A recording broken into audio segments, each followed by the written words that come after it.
ನಮಸ್ಕಾರ. ಇವತ್ತು ಯಶಸ್ವಿಯಾಗಿ ಸಿವಿಲ್ ಕಾನ್ಸ್ಟೇಬಲ್ ಪರೀಕ್ಷೆಯನ್ನು ನಾವು ನಡೆಸಿದ್ವಿ. 884 ಪರೀಕ್ಷಾ ಕೇಂದ್ರಗಳಲ್ಲಿ ನಾವು ಬೆಳಿಗ್ಗೆ ಪರೀಕ್ಷೆಯನ್ನು ನಡೆಸಿದ್ದು, ಮಧ್ಯಾಹ್ನ ಕೆಕೆ ಅಭ್ಯರ್ಥಿಗಳಿಗೆ 186 ಪರೀಕ್ಷಾ ಕೇಂದ್ರಗಳಲ್ಲಿ ಪರೀಕ್ಷೆಯನ್ನು ನಾವು ನಡೆಸಿದ್ದೀವಿ. 3,77,000 ವಿದ್ಯಾರ್ಥಿಗಳು ಅರ್ಜಿ ಸಲ್ಲಿಸಿದ್ರು. 3,46,47 ವಿದ್ಯಾರ್ಥಿಗಳು ಬೆಳಿಗ್ಗೆ ಪರೀಕ್ಷೆಯನ್ನು ಬರೆದಿದ್ದಾರೆ. ಮಧ್ಯಾಹ್ನ ಸಹ 94-95% ತನಕ ಪರೀಕ್ಷೆ ಆಗಿದೆ. ನಾನು ಏನು ಪರೀಕ್ಷೆ ಮೊದಲು ನಾರ್ಮಲಿ ನಾನು ತಮಗೆ ಒಂದಷ್ಟು ವಿಷಯಗಳನ್ನ ಹೇಳೋದಕ್ಕೆ ಬರ್ತೀನಿ. ಪರೀಕ್ಷೆ ಆದ ನಂತರ ಯಾಕೆ ಇವತ್ತು KE ಅವರಿಂದ ಯೂಟ್ಯೂಬಲ್ಲಿ ಬಂದಿದ್ದಾರೆ ಅಂತೇಳಿ, ನಾನು ಇವತ್ತು ನಡೆದಂಥ ಕೆಲವು ಘಟನೆಗಳನ್ನು ಸಾಮಾಜಿಕ ಜಾಲತಾಣಗಳಲ್ಲಿ ಅವರಿಗೆ ಬಂದಂತೆ ಪ್ರತಿಬಿಂಬಿಸುವಂತಹ ಕೆಲಸಗಳು ಆಗ್ತಾ ಇರುವಂಥದ್ದನ್ನು ನಾನು ಗಮನಿಸಿದ್ದೀನಿ. ನನಗೆ ಎಲ್ಲರೂ ನಮಗೆ ವಿದ್ಯಾರ್ಥಿಗಳು ಮಾತ್ರ, ಯಾರು ನಮಗೆ ಆತ್ಮೀಯರು, ಯಾರು ದುಶ್ಮನ್ಗಳು ಏನೂ ಇರಲ್ಲ. ವಾಸ್ತವಾಂಶಗಳನ್ನು ಜನರಿಗೆ KE ಅಧಿಕೃತವಾಗಿ ಪರೀಕ್ಷೆ ನಡೆಸಿದ್ರಿಂದ ನಾನು ತಿಳಿಸ್ಬೇಕಾಗಿದೆ. ಹಾಗಾಗಿ ಆ ಪ್ರಯತ್ನವನ್ನು ನಾನು ಮಾಡ್ತೇನೆ. ನೋಡಿ, 3,77,000 ವಿದ್ಯಾರ್ಥಿಗಳಿಗೆ ರಾಜ್ಯದ 31 ಜಿಲ್ಲೆಗಳಲ್ಲಿ 884 ಪರೀಕ್ಷಾ ಕೇಂದ್ರಗಳಲ್ಲಿ ನಾವು ಪರೀಕ್ಷೆಯನ್ನು ನಡೆಸುವ ಹಿಂದಿನ ಶ್ರಮ ಎಷ್ಟಿದೆ ಅನ್ನುವಂಥದ್ದನ್ನ ವಿದ್ಯಾರ್ಥಿ ಪೋಷಕರು ಅರ್ಥ ಮಾಡ್ಕೊಳ್ಳಿ. ಜೊತೆಗೆ ಮಾನ್ಯ ಮುಖ್ಯಮಂತ್ರಿಗಳು ಸ್ವತಃ 3.5 ಗಂಟೆ ಕಾಲ ವಿಡಿಯೋ ಕಾನ್ಫರೆನ್ಸ್ ಮಾಡಿ DC SP ಕಮಿಷನರಿಗೆ ಎಷ್ಟು ಇನ್ವಾಲ್ವ್ ಆಗಬೇಕು, ಯಾವುದೇ ಲೋಪ ಆಗಬಾರ್ದು, ಯಾವುದೇ ವಿದ್ಯಾರ್ಥಿಗಳಿಗೆ ಸಮಸ್ಯೆ ಆಗಬಾರ್ದು ಅನ್ನುವಂಥ ನಿರ್ದೇಶನವನ್ನು ಕೊಟ್ಟಿದ್ದಾರೆ. ಇಡೀ ರಾಜ್ಯದ ಎಲ್ಲ ಜಿಲ್ಲಾಧಿಕಾರಿಗಳು, SPಗಳು, ಕಮಿಷನರು ಈ ಪರೀಕ್ಷೆಯಲ್ಲಿ ಇನ್ವಾಲ್ವ್ ಆಗಿದ್ದಾರೆ. ಈಗ ಯಾವುದೋ ಒಂದು ಸಣ್ಣ ವಿಷಯಗಳನ್ನ ತಗೊಂಡ್ಬಿಟ್ಟು ಅವರಿಗೆ ಬೇಕಾದಂತೆ ಮನೆಯಲ್ಲಿ ಕೈಯಲ್ಲಿ ಮೊಬೈಲ್ ಇದೆ ಅಂತ ಸೋಷಿಯಲ್ ಮೀಡಿಯಾದಲ್ಲಿ ಬಾಯಿಗೆ ಬಂದಂತೆ ನೀವು ಬಿಂಬಿಸ್ಲಿಕ್ಕೆ ಹೊರಟು ಅಂತಂದ್ರೆ ಈ ಶ್ರಮಕ್ಕೆ ಪ್ರತಿಫಲ ಇರಲ್ವಾಗಿದೆ. ಮತ್ತೆ ಇದು ಈ ಹಿಂದಿನ ಬೇರೆ ಬೇರೆ ರಾಜ್ಯಗಳದ್ದು ಬೇರೆ ಬೇರೆ ಪರೀಕ್ಷೆ ಸಂದರ್ಭದಲ್ಲಿ ಏನು ಕ್ವಶನ್ ಪೇಪರ್ ಲೀಕೇಜು, ಟ್ರಾನ್ಸ್ಲೇಷನ್ ಗೊಂದಲಗಳು, ಮಿಸ್ಪ್ರಿಂಟು ಏನಾದರೂ ಆಗಿದೆಯಾ? ಎಷ್ಟು ಶ್ರಮ ಹಾಕಿ ನಾವು ಯಾವುದು ಅತಾಚುರ್ಯ ಹಾಕ್ದಂಗೆ ಮಾಡಿದ್ವಿ. ಓಕೆ, ಈಗ ನೇರವಾಗಿ ವಿಷಯಕ್ಕೆ ಬರ್ತೀನಿ. ಬಿಜಾಪುರ ಜಿಲ್ಲೆಯ ತ್ರಿಕೋಟ ತಾಲೂಕಿನಲ್ಲಿ ಒಂದು ಸೆಂಟರಲ್ಲಿ ವಿದ್ಯಾರ್ಥಿಗಳು 15 ನಿಮಿಷ ಲೇಟ್ ಆಗಿದೆ, 20 ನಿಮಿಷ ಲೇಟ್ ಆಗಿದೆ ಪ್ರಶ್ನೆ ಪತ್ರ. ಅವಾಗ ಆಕ್ಚುಲಿ ನಿಜವಾದ ವಿದ್ಯಾರ್ಥಿಗಳ ಬೇಡಿಕೆ ಏನಾಗಿರ್ಬೇಕು? 10ವರೆಗೆ ಪ್ರಶ್ನೆ ಪತ್ರಿಕೆ ಕೊಡುವ ಬದಲು ನೀವು 11 ಗಂಟೆಗೆ ಪ್ರಶ್ನೆ ಪತ್ರಿಕೆ ಕೊಡ್ತಾ ಇದ್ದೀರಾ ಅಂತಂದ್ರೆ ವಿದ್ಯಾರ್ಥಿಗಳ ಬೇಡಿಕೆ ಏನಾಗಿರ್ಬೇಕು? ನ್ಯಾಯಯುತ ವಿದ್ಯಾರ್ಥಿಗಳ ಬೇಡಿಕೆ 10ವರೆ ಬದಲು ನೀವು 11 ಗಂಟೆ ಕೊಟ್ಟಿದ್ದೀರಾ ಸ್ವಾಮಿ, ಹಾಗಾಗಿ ನಮಗೆ 30 ನಿಮಿಷ ಹೆಚ್ಚುವರಿ ಸಮಯ ಕೊಡಿ. ಇದು ನಿಜವಾದ ವಿದ್ಯಾರ್ಥಿಗಳ ಬೇಡಿಕೆ ಆಗಿರುತ್ತೆ. ಕರೆಕ್ಟಾ? ಓಕೆ. ಏನಾಯ್ತು? ಪರೀಕ್ಷಾ ಕೇಂದ್ರದಲ್ಲಿ ಬಂದಾಗ OMR ಕೊಟ್ಟಿದ್ದಾರೆ, ನೀವು ತುಂಬಿ ಅಂತ. ಓಕೆ, ರಿಜಿಸ್ಟರ್ ನಂಬರು, ನೇಮ್ ಎಲ್ಲ ತುಂಬಿದ್ದಾರೆ. ದೆನ್ ಕ್ವಶನ್ ಪೇಪರ್ ಕೊಟ್ಟಿದ್ದಾರೆ. ಅವಾಗ ಅವರಿಗೆ ಅನ್ನಿಸ್ತು, ನೋಡಿ ನನ್ನ ಮುಂದೆ ಇದೆ, ಇದು OMR ಇದೆ, ಇವತ್ತಿನ ಪರೀಕ್ಷೆದು ಪ್ರಶ್ನೆ ಪತ್ರಿಕೆ ಇದೆ.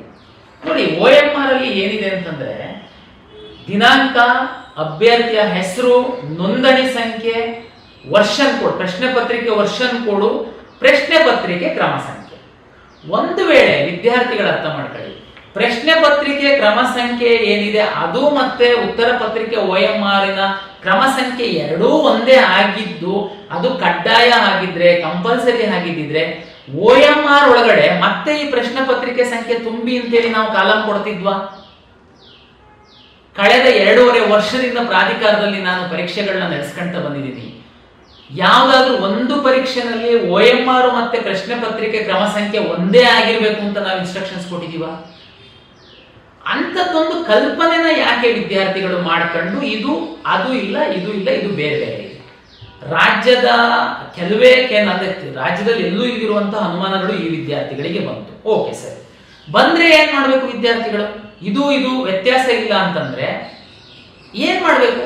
ಆ ಕಾಲೇಜಿನ ಪ್ರಾಂಶುಪಾಲರು ಎಡ್ಡಿರ್ತಾರೆ, ಅವರಿಗೆ ಬರಕ್ ಹೇಳ್ಬೇಕು, ಅವರಿಗೆ ಕೇಳಬೇಕು, ಅವರು ಸಮಸ್ಯೆನ ಬಗೆಹರಿಸ್ತಾರೆ. ಓಕೆ, ಅವ್ರು ಹೇಳಿದ್ದು ನಿಮಗೆ ನಂಬಿಕೆ ಇಲ್ಲ. ನಮ್ಮ ಡೆಪ್ಟಿ ಕಮಿಷನರು, ADC, AC ಎಲ್ಲರೂ ಫೀಲ್ಡ್ ಅಲ್ಲಿ ಇದ್ರು. ಇವತ್ತು ಅರ್ಧ ಗಂಟೆ ಒಳಗಡೆ 20 ನಿಮಿಷದೊಳಗಡೆ ಅವರು ಸಹ ಬರ್ತಿದ್ರು. ಇದು ಯಾವುದು ಮಾಡದೆ ಈ ಒಂದು ಪರೀಕ್ಷಾ ಕೇಂದ್ರದಲ್ಲಿ ನೀವು ಕೆಲವು ವಿದ್ಯಾರ್ಥಿಗಳು ದಾಂಧಲೆ ಮಾಡ್ಕೊಂಡು ಇದು ಎರಡೂ ಬೇರೆ ಬೇರೆ ಇದೆ, ಹಾಗಾಗಿ ನಾನು ಪರೀಕ್ಷೆ ಬರೆಯಲ್ಲ ಅಂತ ಕಾಂಪೌಂಡ್ ದಾರಿ ಪರೀಕ್ಷಾ ಕೇಂದ್ರದಿಂದ ಹೊರಗಡೆ ಹೋಗ್ತೀರಾ ಅಂತಂದ್ರೆ ಇದ್ರ ಉದ್ದೇಶ ಏನು ನನಗೆ ಅರ್ಥ ಆಗ್ತಾ ಇಲ್ಲ. ನೋಡಿ, ನಾನು ಅವಾಗಲೇ ಹೇಳಿದೆ, ಪ್ರಶ್ನೆ ಪತ್ರಿಕೆ ಲೇಟ್ ಕೊಟ್ಟಿದ್ದಾರೆ, ಓಕೆ, ನಿಮ್ಮ ಬೇಡಿಕೆ ಲೇಟ್ ಕೊಟ್ಟಷ್ಟು ಸಮಯನ ನನಗೆ ಕೂಡಿಸಿ ಕೊಡಬೇಕು, ಕರೆಕ್ಟಾ? ಅದು ನಾವು ಕೊಡಬೇಕು. ನಮ್ ತಪ್ಪಾಗಿದ್ರೆ ಲೇಟಾಗಿ ಕೊಡೋದು ನಾವು ಕೊಡಬೇಕಾಗತ್ತೆ. ಓಕೆ, ಪ್ರಶ್ನೆ ಪತ್ರಿಕೆ OMR ಸಂಖ್ಯೆ 2 ಸೀರಿಯಲ್ ನಂಬರ್ ಒಂದೇ ಆಗಿರ್ಬೇಕು ಅನ್ನುವ ಯಾವ ನಿಯಮವೂ ಇಲ್ಲ, ಯಾವ ಕಂಡೀಷನ್ಸ್ ಅಲ್ಲೂ ನಾವು ಹೇಳಿಲ್ಲ.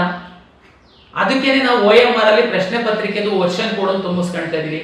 ಓಕೆ, ಅದು ಆಯ್ತು. ಕೆಲವು ವಿದ್ಯಾರ್ಥಿಗಳಿಗೆ ಏನಾದ್ರು ಅನುಮಾನ ಬಂದಿರಬಹುದು, ಓಕೆ, ಇದು ವ್ಯತ್ಯಾಸ ಇಲ್ಲಲ್ಲ, ನಾಳೆ ಓಕೆ, ನೀವೆಲ್ಲ ಕ್ಲಾರಿಫೈ ಮಾಡ್ಕೊಳ್ಬೇಕು. ಪರೀಕ್ಷಾ ಕೇಂದ್ರದಿಂದ ಹೊರಗಡೆ ಹೋಗಿ ಕಾಂಪೌಂಡ್ ದಾಟಿ ಹೋಗಿ ಹೊರಗಡೆ ಯಾರ ಹತ್ರ ಕ್ಲಾರಿಫಿಕೇಶನ್ ಮಾಡ್ಕೊಳಕ್ ಹೋಗಿದ್ರಿ ನೀವು? ಪ್ರಾಂಶುಪಾಲರು ಒಳಗಡೆ ಇದ್ರು, ಇನ್ವಿಜಿಲೇಟರ್ ಒಳಗಡೆ ಇದ್ರು, ಫೋನ್ ಮಾಡಿದ್ರೆ DC ಓಡಿ ಬರೋರಲ್ಲಿಗೆ.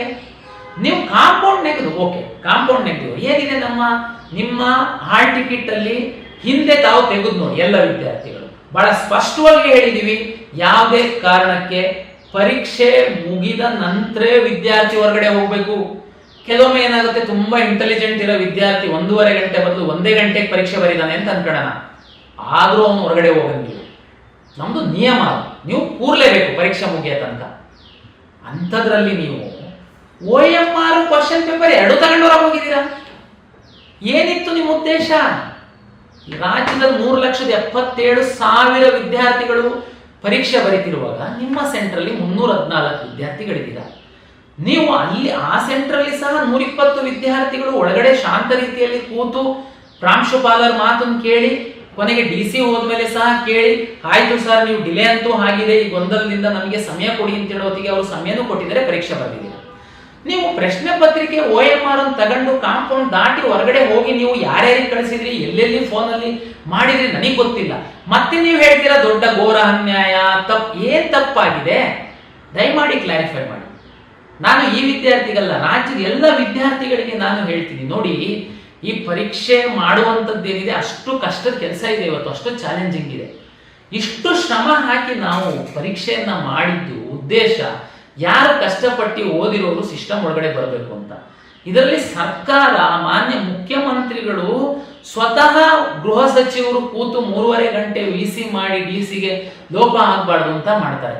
ಎಲ್ಲಾ DCs ನಾವು ಸೇರಿದಂತೆ ನಿರಂತರವಾಗಿ ನಾವು ಕಷ್ಟಪಡ್ತಾ ಇದ್ದೀವಿ. ನೀವು ಒಂದು ಸೆಂಟ್ರಲ್ಲಿ ನಿಮಗೆ ತಾಳ್ಮೆ ಇಲ್ಲ, ನಿಮ್ಮ ಉದ್ದೇಶ ಏನಿತ್ತು, ಅಪ್ಲಿಕೇಶನ್ ಹಾಕೋದಕ್ಕೆ 750 ರೂಪಾಯಿ ಅಷ್ಟೇ ಇದೆ ನಮ್ದು. ನೀವು ಯಾವ ಉದ್ದೇಶ ಇಟ್ಕೊಂಡು ಅಪ್ಲಿಕೇಶನ್ ಹಾಕಿ ಕೆಲವರು ಬಂದು ಈ ತರ ಮಾಡಿಬಿಟ್ರೆ ನಾವು ಸ್ಟೂಡೆಂಟ್ ನಮಗೆ ಅನ್ಯಾಯ ಆಗಿದೆ. ಸ್ವಾಮಿ ಏನ್ ಅನ್ಯಾಯ ಆಗಿದೆ? ಕ್ಲಾರಿಫೈ ಮಾಡಿ, ಏನ್ ಅನ್ಯಾಯ ಆಗಿದೆ ಅಂತ. ಅನ್ಯಾಯ ಆಗಿತ್ತು ಅಂತಂದ್ರೆ ಎಲ್ಲಿ ಕೇಳಬೇಕು? ಕ್ವಶನ್ ಪೇಪರ್ OMR ತಗೊಂಡು ಕಾಂಪೌಂಡ್ ದಾಟಿ ಹೋಗಿ ನೀವು ಅನ್ಯಾಯನ ಸರಿಪಡಿಸಿ ಅಂತ ಕೇಳಲ್ಲ, ಅಥವಾ ಪ್ರಿನ್ಸಿಪಾಲಿಗೆ ಕರೆದು ನೀವು ಅನ್ಯಾಯ ಸರಿಪಡಿಸಿ ಅಂತ ಕೇಳಲ್ಲ. ದಯಮಾಡಿ ನಾನು ವಿನಂತಿಯನ್ನ ಮಾಡ್ತೀನಿ ಎಲ್ಲ ವಿದ್ಯಾರ್ಥಿಗಳಿಗೆ, ನೀವು ಅನವಶ್ಯಕವಾಗಿ ನೀವು ಪ್ರಾಧಿಕಾರದ ಮೇಲೆ, ಸರ್ಕಾರದ ಮೇಲೆ ಎಲ್ಲ ಗೂಬೆ ಕೂರ್ಸೋದಕ್ಕೆ ಹೋಗ್ಬೇಡಿ. ನಮ್ದು ತಪ್ಪಿತ್ತ ಹೇಳಿ ಸರಿಪಡಿಸೋಣ. ಕೆಲವು ಸೆಂಟ್ರಲ್ಲಿ ಹೌದು ನಮ್ದು ಅಷ್ಟು ಪ್ಯಾಕಿಂಗ್ ಸಿಸ್ಟಮ್ ಇತ್ತು, ಓಪನ್ ಮಾಡೋದು ಸ್ವಲ್ಪ ತಡ ಆಯಿತು, ಡಿಸ್ಟ್ರಿಬ್ಯೂಷನ್ ಟೈಮಲ್ಲಿ ಸ್ವಲ್ಪ ತಡ ಆಯಿತು, ಓಕೆ, DCCಗೆ ಸಂಪೂರ್ಣ ಅಧಿಕಾರ ಕೊಟ್ಟಿದ್ವಿ. ಅವರು ಅಲ್ಲಿ ಅರ್ಧ ಗಂಟೆ 1 ಗಂಟೆ ಏನು ಡಿಲೇ ಆಗಿದ್ದಂತ ಸಮಯಕ್ಕೆ ಅವರು ಸಮಯವನ್ನು ಕೊಟ್ಟಿದ್ದಾರೆ. ಯಾಕೆಂತಂದ್ರೆ ಒಳಗಡೆ ಬಂದು ಕೂತಿದ್ದಾರೆ, ಸಮಯ ಅರ್ಧ ಗಂಟೆ ಲೇಟ್ ಕೊಟ್ಟಾಗ ಅರ್ಧ ಗಂಟೆ, ಅದು ನ್ಯಾಯ. ಅದು ನಾವು ವಿದ್ಯಾರ್ಥಿಗಳಿಗೆ ಕೊಡುವಂಥದ್ದು ನ್ಯಾಯ. ಅದನ್ನ ನೀವು ಕೇಳಿದ್ರೆ ನಾವು ನ್ಯಾಯ ಕೊಡ್ಬೋದು. ನೀವು ಕ್ವಶನ್ ಪೇಪರ್ OMR ತಗೊಂಡ್ಬಿಟ್ಟು ಕಳ್ಳರ ತರ ನೀವು ಹೊರಗಡೆ ಹೋಗ್ಬಿಟ್ಟು ನ್ಯಾಯ ಕೇಳ್ತೀರಾ ಅಂತಂದ್ರೆ ಕಾಂಪೌಂಡ್ ಇಂದ ಹೊರಗಡೆ ಯಾರು ನ್ಯಾಯ ಕೊಡಕ್ಕಿರ್ತಾರೆ? ಕಾಂಪೌಂಡ್ ಇಂದ ಹೊರಗಡೆ ಇರುವಂತವ್ರು ಮೊಬೈಲ್ ಇಟ್ಕೊಂಡು ಬೇರೆ ಬೇರೆ ವ್ಯವಹಾರ ಮಾಡೋರಿರ್ತಾರೆ. ನಿಮ್ಮ ಉದ್ದೇಶ ಏನಿತ್ತು ಹೊರಗಡೆ ಹೋಗೋದಕ್ಕೆ ಗೊತ್ತಿಲ್ಲ. ನಾನು ಯಾವ ವಿದ್ಯಾರ್ಥಿಗಳನ್ನ ಇಲ್ಲಿ ದೂಷಣೆ ಮಾಡ್ತಿಲ್ಲ. ಕಷ್ಟಪಟ್ಟು ಓದಿರುವಂತಹ ವಿದ್ಯಾರ್ಥಿಗಳೇ ನಮ್ಮ ಸಿಸ್ಟಮ್ ಒಳಗಡೆ ಬರಬೇಕು ಅನ್ನುವಂಥದ್ದಕ್ಕೆ ನಿರಂತರವಾಗಿ ನಾವು ಶ್ರಮ ಹಾಕಿ ಪರೀಕ್ಷೆಯನ್ನ ನಡೆಸಿದ್ದೀವಿ. ಹಾಗಾಗಿ ವಾಸ್ತವಾಂಶ ನಿಮ್ಮ ಮುಂದೆ ಇಡ್ತಾ ಇದ್ದೀನಿ. ನೀವು ಸೋಷಿಯಲ್ ಮೀಡಿಯಾದಲ್ಲಿ ಅವ್ರ ಪರ ಇವ್ರ ಪರ ಯಾರ ಪರವಾಗಾದ್ರೂ ಇರಿ, ಆದರೆ ನೀವು ಒಂದು ಜವಾಬ್ದಾರಿಯುತ ನಾಗರಿಕನ ತರ ತಾವು ಬಿಹೇವ್ ಮಾಡಬೇಕು. ಇದರಲ್ಲಿ ಏನು ಲೋಪ ಆಗಿದ್ರೆ ನಾವು ಸರಿಪಡಿಸ್ಕೊಳ್ತಾ ಇದ್ವಿ. ಆದ್ರಿಂದ ತಾವು ದಯಮಾಡಿ ಅನಗತ್ಯ ಸುದ್ದಿಗಳನ್ನ ಹರಡಬೇಡಿ. ಹಾಗಿರುವಂಥದ್ದು ಇಷ್ಟೇ. ನಾನು ನಿಮಗೆ ಏನಾಗಿದೆ ಅನ್ನುವಂಥದ್ದು ಹೇಳಿ, ನಾವು ಯಾವ ನಿಯಮನೂ ಮಾಡಿಲ್ಲ. ನ್ಯಾಯ ಕೇಳೋರು ಒಳಗಿದ್ದು ಯಾರು ಕೇಳಿದ್ರು ಅವರಿಗೆ ನ್ಯಾಯ ಸಿಕ್ಕಿದೆ. 120 ವಿದ್ಯಾರ್ಥಿಗಳು ಪರೀಕ್ಷೆಯನ್ನು ಸಹ ಬರೆದಿದ್ದಾರೆ. ಜಿಲ್ಲಾಧಿಕಾರಿಗಳು SP ಅವರು ಸಮಗ್ರವಾಗಿ ಇದ್ರ ಬಗ್ಗೆ ತನಿಖೆಯನ್ನ ಮಾಡ್ತಾ ಇದ್ದಾರೆ. CCTV ಕ್ಯಾಮ್ರಾವನ್ನು ಪರಿಶೀಲನೆ ಮಾಡ್ತಾ ಇದ್ದಾರೆ. ಅದು ವರದಿಯನ್ನ ಕೊಡ್ತಾರೆ. ಇನ್ನೂ ಒಂದು ನಿಮಗೆ ಹೇಳೋದಾದ್ರೆ, ತಮಗೆಲ್ಲ ಗೊತ್ತಿದೆ, ಪರೀಕ್ಷಾ ಅಕ್ರಮಗಳನ್ನ ತಡೆಗಟ್ಟುವಂಥದ್ದಕ್ಕೆ ರಾಜ್ಯ ಸರ್ಕಾರ ಒಂದು ಕಾಯ್ದೆ ತಂದಿತ್ತು. ತಾವು ಮೊನ್ನೆ ನೋಡಿದರೆ ಕೇಂದ್ರ ಸರ್ಕಾರ ಸಹ ಕಾಯ್ದೆ ತಂದಿದೆ. ಪರೀಕ್ಷೆ ಅವಧಿಗಿಂತ ಮೊದಲು ತಾವು ಪರೀಕ್ಷಾ ಪ್ರಶ್ನೆ ಪತ್ರಿಕೆಯನ್ನ ಹೊರಗಡೆ ತಗೊಂಡೋಗಿರೋದು ಅಪರಾಧ ಆಗುತ್ತೆ. ದಯಮಾಡಿ ಅರ್ಥ ಮಾಡ್ಕೊಳ್ಬೇಕು. ಮುಂದಿನ ಪರೀಕ್ಷೆ ತಾವು ಬರೆಯೋ ವಿದ್ಯಾರ್ಥಿಗಳು ಅರ್ಥ ಮಾಡ್ಕೊಳ್ಳಿ. ಏನ್ ಅರ್ಥ? ಪ್ರಶ್ನೆ ಪತ್ರಿಕೆ ಲೀಕ್ ಏನ್ರಿ? ಪ್ರಶ್ನೆ ಪತ್ರಿಕೆ ಲೀಕ್ ಅಂದ್ರೆ ಇದೆ ಅಲ್ವಾ? ಪರೀಕ್ಷೆ ನಡೀತಾ ಇರುವಾಗ ಅರ್ಧ ಗಂಟೆ ಹೊರಗಡೆ ತಗೊಂಡು ಹೋಗ್ಬಿಟ್ರೆ ನೀವು ಏನದು ಲೀಕ್ ಅಲ್ವೇನದು?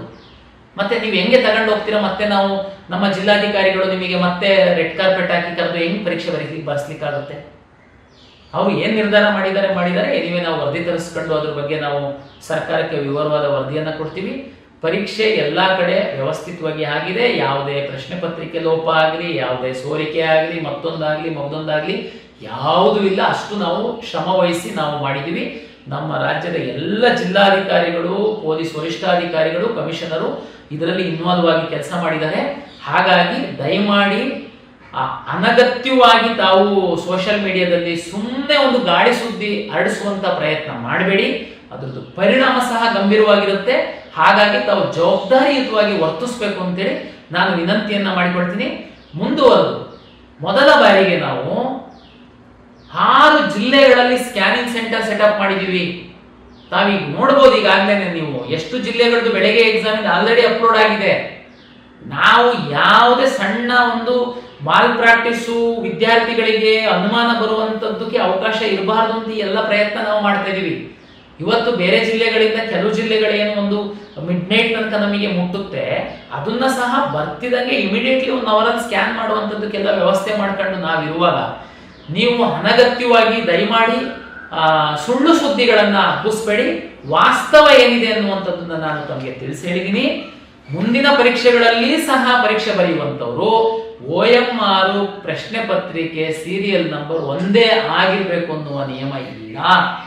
ಅದಕ್ಕೋಸ್ಕರನೇ OMR ಅಲ್ಲಿ ಪ್ರಶ್ನೆ ಪತ್ರಿಕೆಯ ವರ್ಷನ್ ಕೋಡು ಮತ್ತೆ ಪ್ರಶ್ನೆ ಪತ್ರಿಕೆಯ ಕ್ರಮ ಸಂಖ್ಯೆಯನ್ನ ತುಂಬುವಂತದಕ್ಕೆ ನಾವು ವಿನಂತಿಯನ್ನ ಮಾಡಿಕೊಳ್ತಾ ಇದ್ದೀವಿ.